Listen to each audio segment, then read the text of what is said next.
Hey y'all, and welcome back to my channel. If you are new here, on this page I talk about technology, money, health, wellness, any other topics that I find interesting, or any other content that you all may send to me.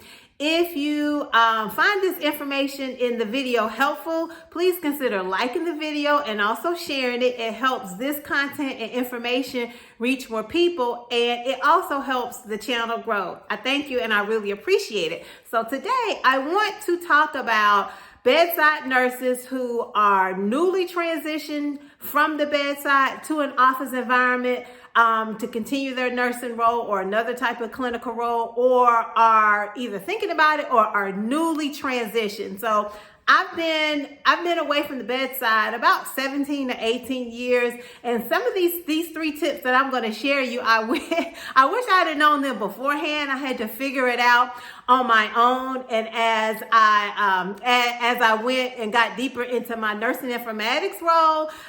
So hopefully you'll find this information helpful. And if you have any tips about transitioning from a bedside clinical environment into informatics role where you're in an office or not at the bedside, please do comment and share them below, or you can send me a message. So, and also want to add that these tips are not just specific to bedside nurses going into a nursing informatics type role or any other type of non-bedside role. It could also be applicable to other clinical folks who may be going from that clinical hospital or clinic environment into a traditional office type environment.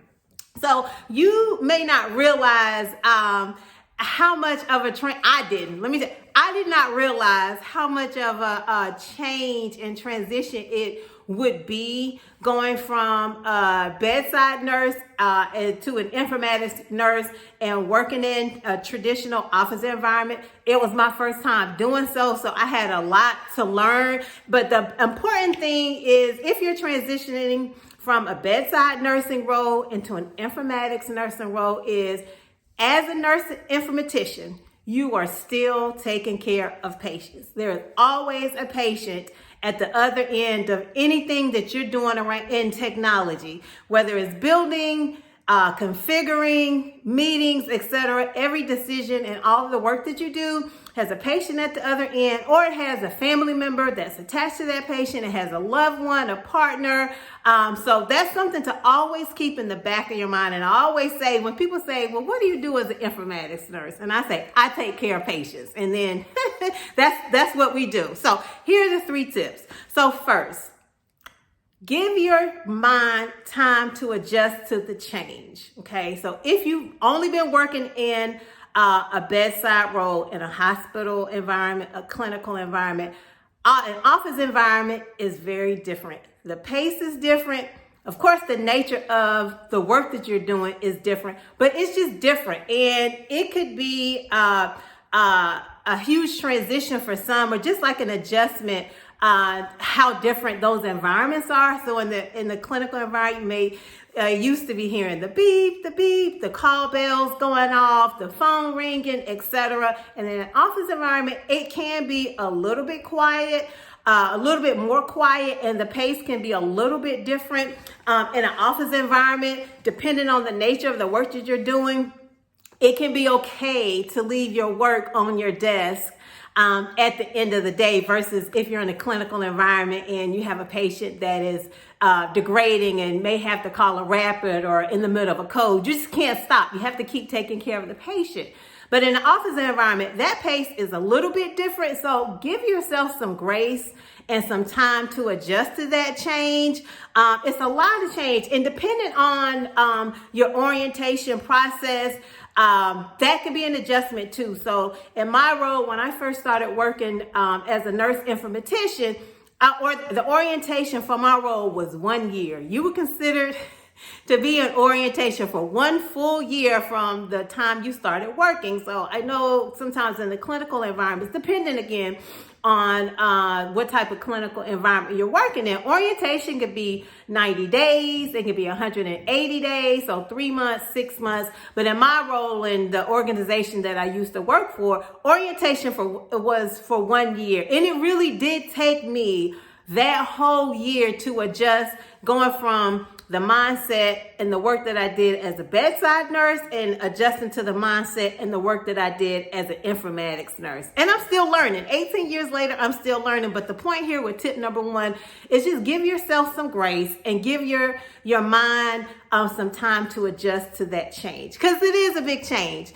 So number two is applicable to, it can be applicable if you are working in a clinical environment now. If you're, it can be applicable to different types of roles. But if you're not doing this yet, and you're transitioning into an office role, I highly recommend that you start. And number two, the tip is give yourself some structure.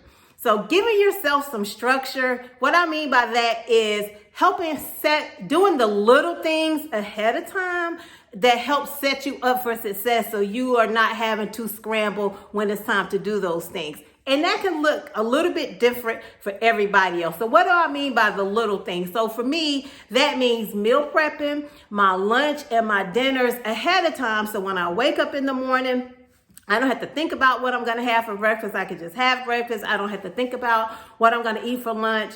I don't have to think about what I'm going to eat or cook for dinner.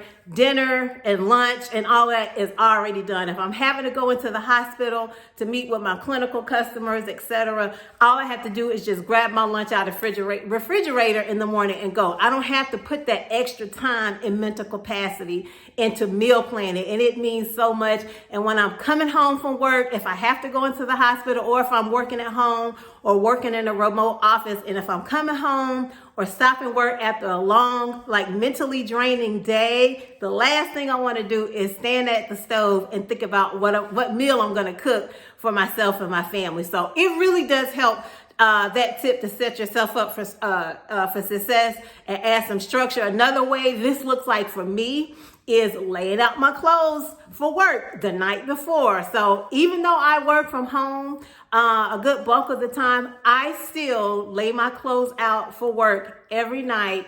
And I still get up and get ready for work every day. It's a mindset thing for me. But the point is, it gives me structure, right? I don't have to, when I'm getting up and getting myself prepared for work, I don't have to think about what I'm going to wear. Or if I'm having to go into the hospital to meet with my clinical customers in my role, for my work, for projects, etc., I already know when I wake up in the morning, I'm just ready to hit the ground running. And it just takes that stress of the morning out of my day. And then another thing is, this one is really key when I say adding structure, is appointments. So anytime I have a personal non-work appointment, I always try to make sure they're either first thing in the morning or late in the day at the end of the workday. And this is really important because if I'm doing work such as software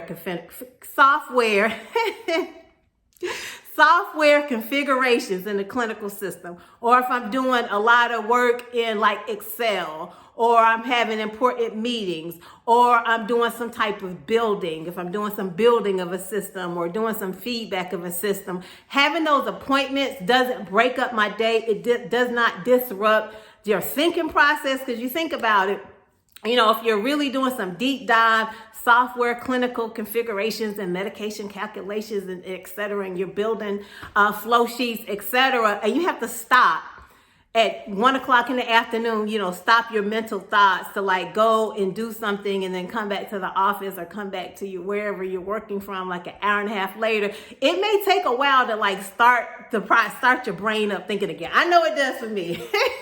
So I really recommend, I noticed some of my peers doing the same thing, having their appointments either early in the morning or late in the day, so they can have that time in the middle of the day to really focus on the work. So the point, again, is to figure out when you want to add structure into your life for the little things. Figure out what that looks like for you, because those little things, if you can have those done ahead of time, so when it's time to do as much as possible, when it's actually time to do those things, it takes less stress off of you, right? And you can focus on the bigger things. And then the last thing, the last tip for bedside nurses transitioning from the clinical environment to an office environment as an informatics nurse, leave your work at work as much as possible, okay?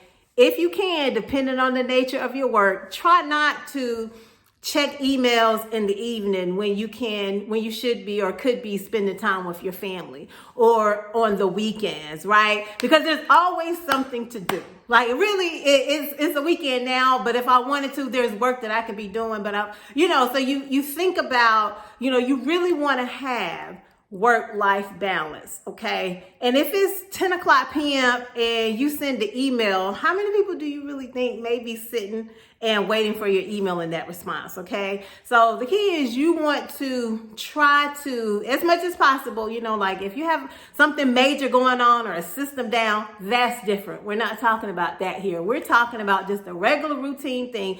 Try to leave your work at your work, right? Try not to, the time that you could be spending for your personal self, pouring back into yourself, because as nurse informaticians, just as bedside nurses, we're pouring so much into others. We're taking so much care of others. When we have time to not do those things, it's good to focus on not those things, but on things that we can pour back into ourselves and take care of ourselves and recharge and refresh ourselves.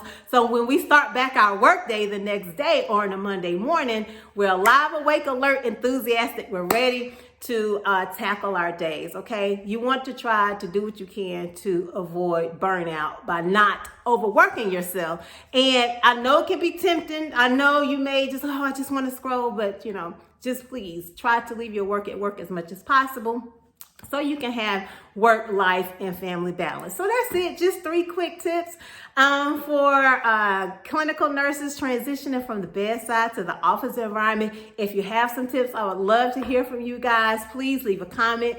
You can always message me. I love hearing from you guys. And when you ask questions about what it's like being an informatics nurse, I'm always happy to talk or give some tips and some suggestions. So yeah.